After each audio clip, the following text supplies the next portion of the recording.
yang telah diajak oleh beliau untuk melakukan gerilya dengan melawan Belanda ditolak oleh hakim.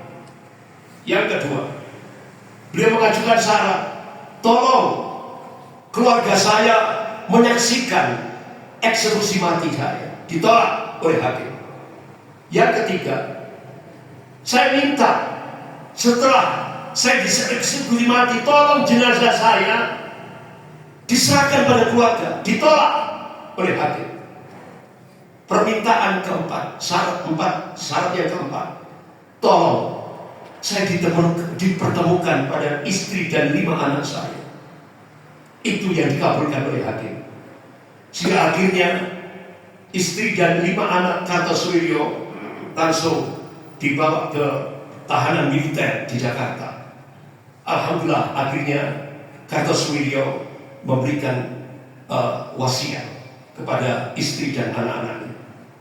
Salah satu wasiatnya itu apa statement Pak Kartosoewirjo, Bu dan anak-anakku, sepertinya 1000 tahun ke depan tidak akan ada lagi orang yang memperjuangkan tatbiq syariah di Indonesia. Akhirnya beliau menangis, istrinya menangis, dan Pak Kartosoewirjo menangis.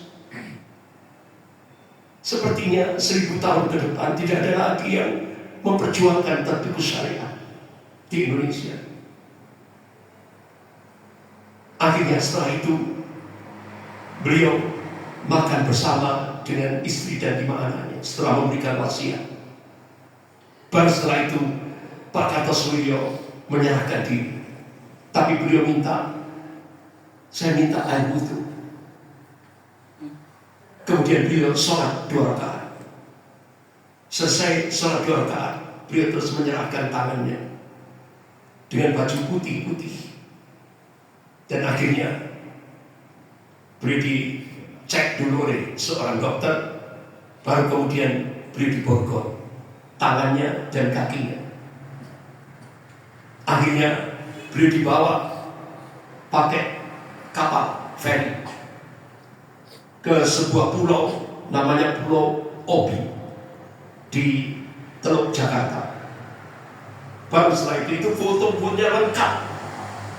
Proses penembakan, 12 tembakan dan 1 tembakan terakhir sampai pemakaman jenazah menyolatkan, karena beliau tidak dimandikan dan tidak dikafani karena insya Allah syahid gitu. Dia hanya disolatkan saja, baru setelah itu dikuburkan. Setelah dikuburkan selesai, langsung semua area itu dibakar untuk menghilangkan jejak. Itu difoto semuanya, 81 foto itu. Sampai akhirnya dari 81 foto, bapak-bapak, ibu kalau kepingin punya itu 81 foto perjuangan Kartosoewirjo itu bisa dibeli di Tokopedia online gitu. Tokopedia itu yang menulis adalah Dr. Fadli Zon. Dikumpulkan kemudian cerita-cerita, narasi-narasinya itu lengkap sekali. Saya alhamdulillah langsung saya beli di Tokopedia, alhamdulillah langsung dikirim ke rumah saya di Malang.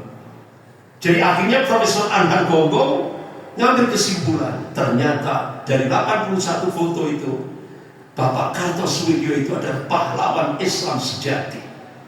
Padahal Profesor Anhar Gonggong itu orang sekuler loh, bukan ya Islamnya orang sekuler yang rambutnya gondrong itu. Dia benar-benar kecewa, salah ternyata dari 81 itu benar-benar Kartosoewirjo itu benar-benar pejuang Islam sejati, bukan pemberontak. Makanya ketika Letnan Jenderal J. A. Maulani, Kepala Bakin, itu datang ke Jawa Timur, mengumpulkan 75 ulama se-Jawa Timur, dan alhamdulillah saya juga diundang. Itu beliau wanti-wanti, tolong pada generasi muda yang mau masuk TNI, tolong nanti kalau jadi petinggi, jadi jenderal, tolong itu di Cilangkap itu diganti saja. Itu ciptaan LB Ordani. diorama. Jadi Jenderal LP Murdani itu kan sangat anti terhadap Islam.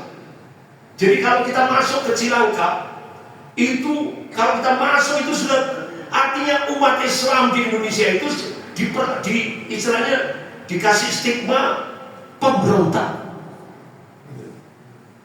Padahal Jenderal Gatot Nurmantio mengatakan saham terbesar Indonesia itu umat Islam, bukan pemberontak. Itu sampai kebenciannya Jenderal LP Murdani sampai bikin apa namanya diorama. Ya. Makanya kadernya Jenderal LP Murdani itu adalah Jenderal Hendro Priyono dengan Luhut Binsar Panjaitan yang mengendalikan Mulyono.